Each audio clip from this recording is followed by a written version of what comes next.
Hello दोस्तों, तो कैसे हैं आप सब। आई होप आपका पेपर बहुत अच्छा गया होगा और हम आपके लिए लेकर आ रहे हैं बीकॉम सेकेंड ईयर के लिए प्रिंसिपल ऑफ मैनेजमेंट के इम्पॉर्टेंट टॉपिक्स। मेरे पास आज से बच्चों के मैसेज आना स्टार्ट हो गए थे कि सर प्लीज़ आप मैनेजमेंट के इंपॉर्टेंट क्वेश्चन जल्दी बता दीजिए, क्योंकि आपको शायद याद करने में टाइम लगता है। तो आपके लिए एज सून एज पॉसिबल मैं क्लास लेकर आ रहा हूँ, पर प्लीज़ थोड़ी सी अगर मुझसे लेट हो जाता है किसी कारण से तो आप भी समझने का प्रयास कीजिए, क्योंकि देखो मेरे पास ऑफलाइन भी क्लासेस होती है, देन फिर मेरे पास ऑनलाइन स्टूडेंट्स पढ़ते हैं जो पेड बैचेज में पढ़ते हैं, फिर मैं आपके लिए वीडियोस बनाता हूँ। ठीक है, तो आप प्लीज़ थोड़ा सा पेशेंस रखिएगा, सपोर्ट कीजिए, मेरे चैनल को लाइक कीजिए, शेयर कीजिए, सब्सक्राइब कीजिए और बेल आइकन दबाइए अगर आप चैनल पर नए हैं तो। देखिए मैं अपना काम कर रहा हूँ ईमानदारी से, आप भी अपना काम ज़रूर कीजिए। मैं जानता हूँ कि आप शेयर ज़रूर कर रहे होंगे, प्लीज़ और शेयर कीजिए, लाइक कीजिए, मोटिवेट कीजिए, ताकि मैं आपके लिए और अच्छी वीडियो लेकर आऊँ। और देखते हैं हम जल्दी से प्रिंसिपल ऑफ मैनेजमेंट। देखिए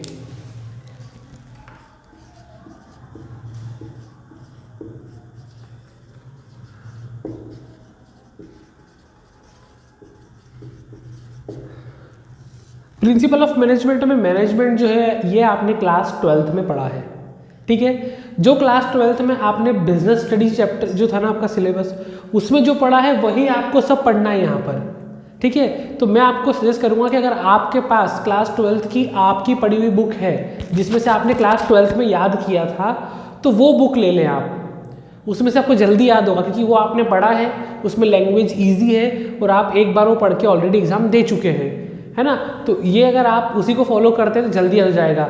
सबसे पहले आपको ध्यान के रखना है, मैनेजमेंट की डेफिनेशन पढ़ना है, क्योंकि एग्जाम में आपको एमसीक्यू में पूछ सकते हैं मैनेजमेंट की डेफिनेशन। जैसे मैंने बोला, management is what a manager does, who says this, ये लाइन किसने कही। या फिर मैंने प्लानिंग के बारे में पूछा, planning is a cage to capture the future, who said this, ये लाइन किसने कही। तो ये लाइन लुइस एलन ने कही थी, है ना। ऐसे आपको क्या करना है, राइटर्स की डेफिनेशन थोड़ी याद रखना है, क्योंकि वो आपसे एमसीक्यू में पूछ सकते हैं। इसके अलावा आपको जो काम करना है, देखिए मैनेजमेंट जो है उसकी डेफिनेशन याद करना है। मैनेजमेंट के बाद आपको डेफिनेशन के बाद इसकी characteristic,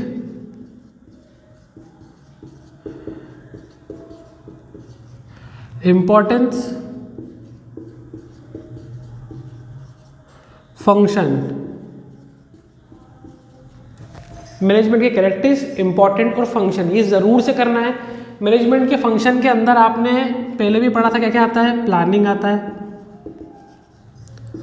organising, planning, organising, staffing, directing, controlling. ठीक है, मेन तो यही होते हैं। कोऑर्डिनेशन को भी मान सकते हैं आप, इसके अलावा कुछ सेकेंडरी फंक्शन होते हैं, लेकिन आपको मुख्यतः इन 5 को ध्यान रखना है। ठीक है, प्लानिंग को बोलते हैं हम नियोजन। प्लानिंग जो है मैनेजमेंट का फर्स्ट फंक्शन होता है ना। ये सारे फंक्शन का बेस होता है। प्लानिंग जो है वो मेंटल एक्टिविटी है, सभी स्तरों पर आवश्यक है, necessary at all level, universal function है। ऑर्गेनाइजेशन क्या होता है, जब अपन कोई काम करते हैं तो लोगों का ग्रुप चाहिए होता है हमको, तो ग्रुप ऑफ पीपल जो लोगों को इकट्ठा करते हैं हम काम करने के लिए, संगठन होता है दोस्त। इसके अंदर लाइन ऑर्गेनाइजेशन है, लाइन एंड स्टाफ ऑर्गेनाइजेशन है, वो आपको ध्यान से पढ़ना है। स्टाफिंग, स्टाफिंग क्या होती है, appointing of right person to the right place, सही व्यक्तियों को सही जगह पर चुनना, स्टाफिंग होती है आपकी, है ना। या ये जो होती है स्टाफिंग जो होती है किससे रिलेट होती है, ह्यूमन रिसोर्स मैनेजमेंट से। आपसे पूछेंगे स्टाफिंग का रिलेशन किससे होता है, ह्यूमन रिसोर्स मैनेजमेंट, क्योंकि चयन किसका करते हो आप, व्यक्तियों का करते हो, ह्यूमन का करते हो, इंसानों का, मशीनों का चयन नहीं करते। डायरेक्टिंग, अब देखिए क्या होता है, डायरेक्टिंग का मतलब होता है निर्देश देना, है ना। जब आपने लोगों को अपॉइंट कर लिया तो अगर आप चाहते हो कि आपका बिजनेस अच्छा चले तो हमें निर्देश देना पड़ते हैं। देन लास्ट है controlling. Controlling is the last function of management, और सारे फंक्शन के लिए जो आपने जो भी काम अभी तक किया है, प्लानिंग की हो, ऑर्गेनाइजिंग की हो, स्टाफिंग की हो, डायरेक्टिंग की हो, कंट्रोलिंग बहुत इंपॉर्टेंट है। अगर आपने कंट्रोलिंग ठीक से नहीं की तो आपके सारे फंक्शन वेस्ट हो जाएंगे। ठीक है, क्योंकि देखो आप प्लानिंग करते हैं, ठीक है, प्लानिंग जो होता है मैंने बताया मेंटल एक्टिविटी है, फर्स्ट फंक्शन है।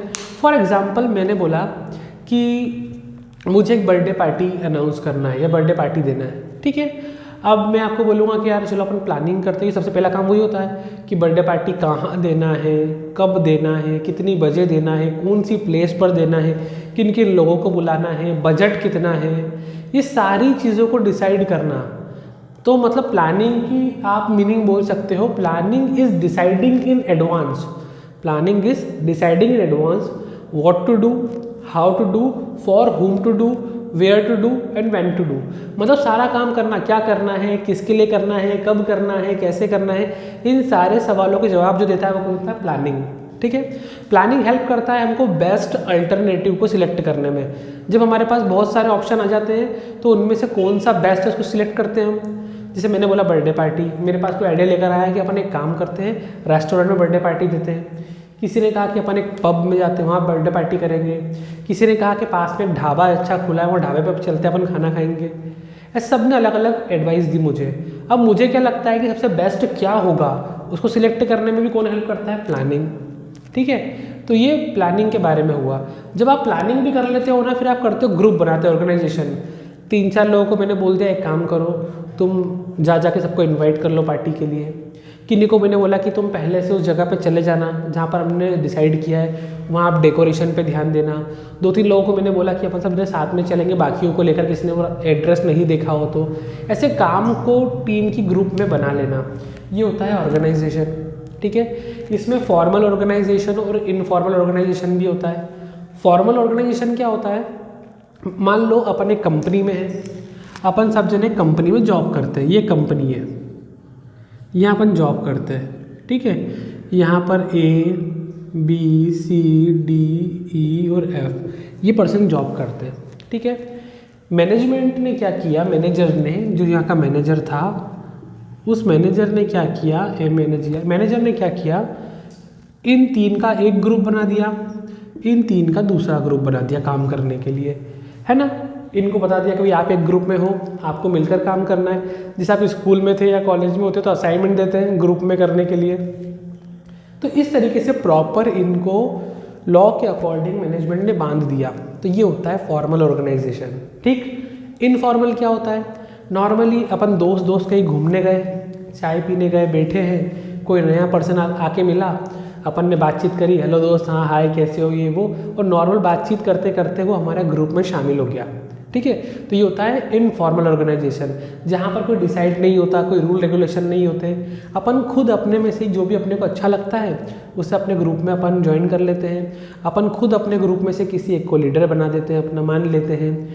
और इसमें क्या होता है कि अपन सब जने एक क्यों होते हैं, साइकोलॉजिकल नीड की वजह से। दिमागी रूप से हम एक दूसरे को समझ पाते हैं, अपनी ज़रूरतों को पूरा कर पाते हैं, इसलिए हम एक ग्रुप में बन जाते हैं। वो हो गया इनफॉर्मल ऑर्गेनाइजेशन। ठीक है, ग्रेप वाइन काय में होता है, आपसे पूछेंगे ग्रेप वाइन कम्युनिकेशन कहाँ पर होता है, तो इनफॉर्मल में होता है ना। अंगूर लता के समान संप्रेषण भी क्या होता है, इनफॉर्मल कम्युनिकेशन में होता है। वो हम बाद में पढ़ेंगे डायरेक्टिंग में। ठीक है, देन हमारे पास आता है स्टाफिंग में ही, सॉरी ऑर्गेनाइजेशन में ही लाइन एंड स्टाफ ऑर्गेनाइजेशन। कौन सा, लाइन एंड स्टाफ ऑर्गेनाइजेशन। यहाँ पर हम क्या करते हैं कि लाइन ऑर्गेनाइजेशन में एक ही जो है, जो टॉप लेवल के उनके मेंबर्स होते हैं वो डिसीजन लेते हैं और सब लोग उनकी बात को मानते हैं।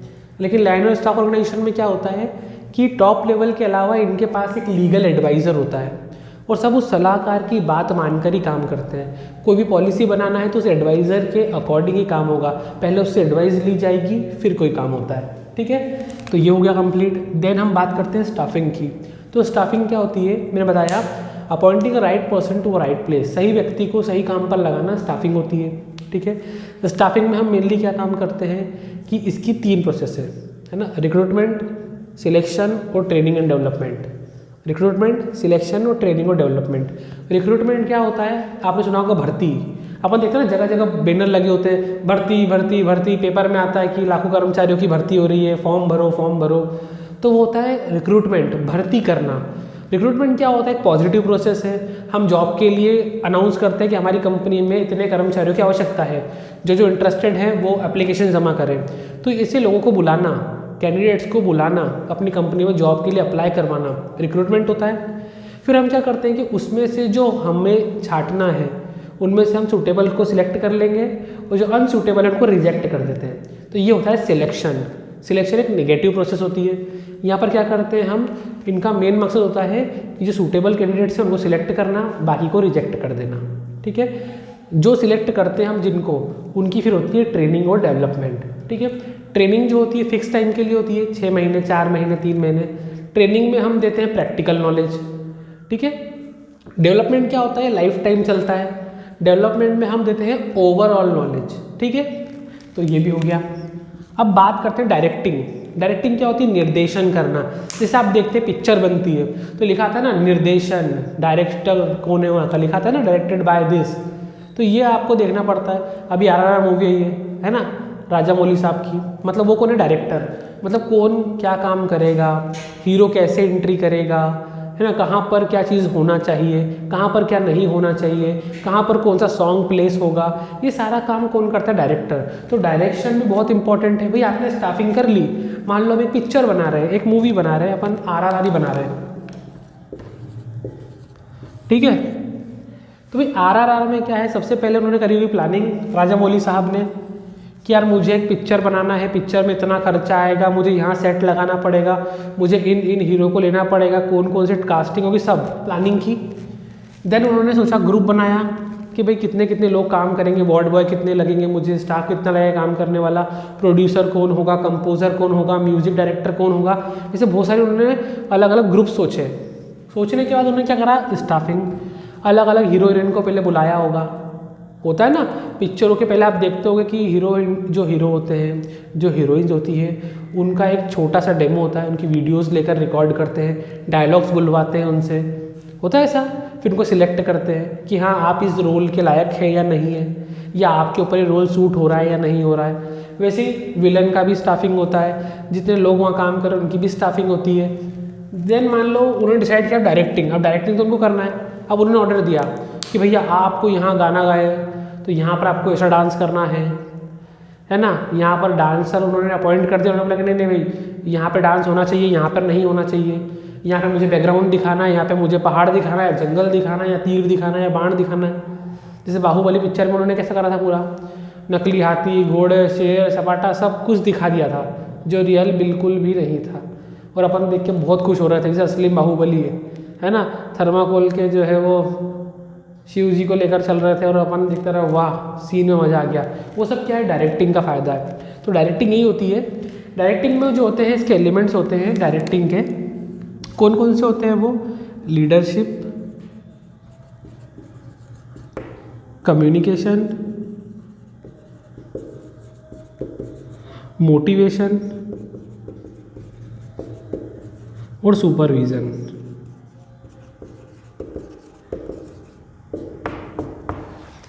ये होते हैं चारों डायरेक्टिंग के एलिमेंट। कौन से, वापस देख लो एक बार, लीडरशिप, कम्युनिकेशन, मोटिवेशन और सुपरविज़न। ठीक है, लीडरशिप मतलब क्या होती है, नेतृत्व करना। देखिए डायरेक्टिंग में उन्होंने क्या करा, किसी को लीडर बना दिया कि भाई आप सबको लेकर चलेंगे, है ना। बाहुबली पिक्चर देखिए, उसमें क्या करती है, राजमाता शिवगामी देवी भल्लाल देव को एक टीम का लीडर बनाती है, बाहुबली को दूसरी सेना का लीडर बनाती है, और सारे लोग उनकी बात मानते हैं युद्ध में। कम्युनिकेशन क्या होता है, अपना संदेश उन तक पहुंचाना, है ना। भाई आक्रमण करो, सेना को बोलना पड़ता है।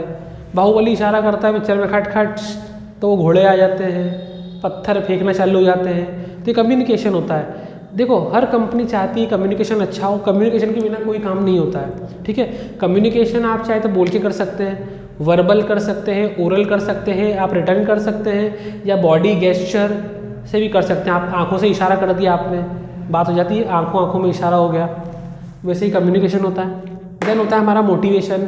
मोटिवेशन को बोलते हैं अभिप्रेरणा। मोटिवेशन 2 टाइप की होती है। ठीक है, नॉर्मली देखा जाए तो मोटिवेशन को 2 पार्ट में डिवाइड किया है, एक होती है मॉनिटरी, दूसरी होती है नॉन मॉनिटरी। इसी को फाइनेंशियल और नॉन फाइनेंशियल मोटिवेशन भी कहते हैं। मॉनिटरी में क्या होता है कि भाई आप क्या कोई काम कर रहा है, अब मान लो वो काम ठीक से नहीं कर रहा है या कर भी रहा है, तो टाइम टू टाइम आप उसको मोटिवेट करते हो, बेटा बहुत बढ़िया, अच्छा काम कर रहा है, और कर।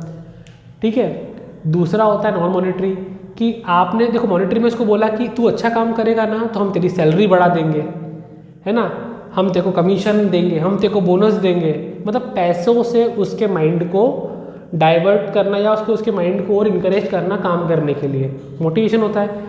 नॉन मॉनेटरी में क्या होता है, हम उनको पैसे नहीं देते, हम उनको जॉब सिक्योरिटी देते हैं, हम उनको एक रेप्यूटेड मतलब उनको, जैसे मान लो कोई एम्प्लॉय काम कर रहा है तो उसको एम्प्लॉय ऑफ द मंथ दे दिया, एम्प्लॉय ऑफ द वीक दे दिया, सबके सामने मीटिंग बुला के तालियां बजवा दी उसके लिए, तो उसको ऐसा साइकोलॉजिकल उसके माइंड को स्टक करना, वो होता है हमारा क्या, नॉन फाइनेंशियल मोटिवेशन।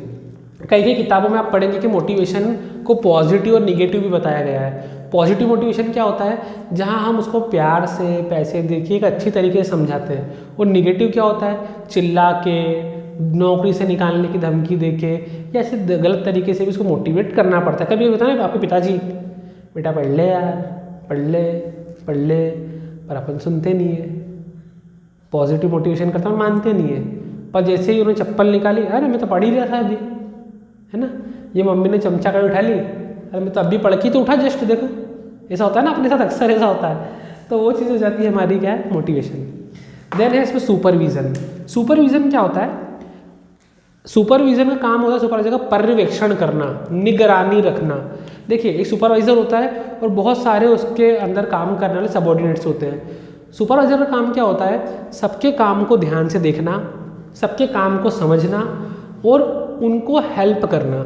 समय समय पर अगर लगता है कि कोई इंसान गलती कर रहा है, कोई प्रॉब्लम आ रही है किसी पर्सन को काम करने में, या उसको कोई चीज़ समझ में नहीं आ रही है, तो सुपरवाइज़र उसकी ज़रूरतों को समझता है, उसकी फीलिंग्स को समझता है, उसे काम किस तरीके से करना है ये समझाता है, और काम को अच्छे से परफॉर्म करने के नए नए तरीके या रास्ते समझाता है। ठीक है, लास्ट हमारे पास है कंट्रोलिंग। कंट्रोलिंग क्या होती है, ये लास्ट फंक्शन है। अब देखिए सब फंक्शन के कंट्रोलिंग ज़रूरी है।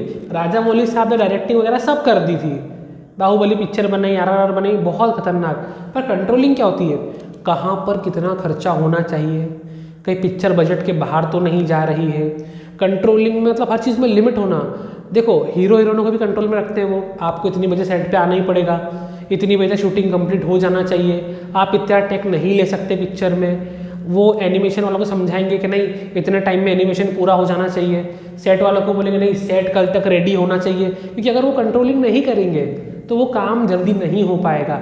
जैसे आपके घर में कोई फंक्शन होता है, आपके पिताजी स्ट्रिक्ट होते हैं ना, ये काम टाइम पे क्यों नहीं हुआ, गेस्ट आने वाले हैं, इतनी देर से सब क्या कर रहे हो, पूरे घर में शोर शोर शोर शोर शाउटिंग्स, क्योंकि कंट्रोलिंग करना ज़रूरी है। अगर वो कंट्रोलिंग नहीं करे तो अपन आराम से बिस्तर पर सोए रहे, सोफे पे पड़े रहे, फ़ोन चलाते रहे, गेस्ट आ जाएँ, गेट पर आ जाएँ, तब भी हम उनके आने का इंतज़ार करते हैं। जब मम्मी गेट खोलेगी, जब वो अंदर आएंगे तो अपन भागते अंदर कि भैया तैयारी अपनी, जैसे ही वो आए अपन अंदर, होता है ना, कंट्रोलिंग ऐसे ही करना पड़ती कभी कभी। तो देखिए ये आपको मैंने डिटेल में इसलिए समझा है क्योंकि ये पूरे आपको चैप्टर्स हैं, ये पूरा चैप्टर है ये, और ये पूरे चैप्टर ही आपने 12th में पढ़े हैं।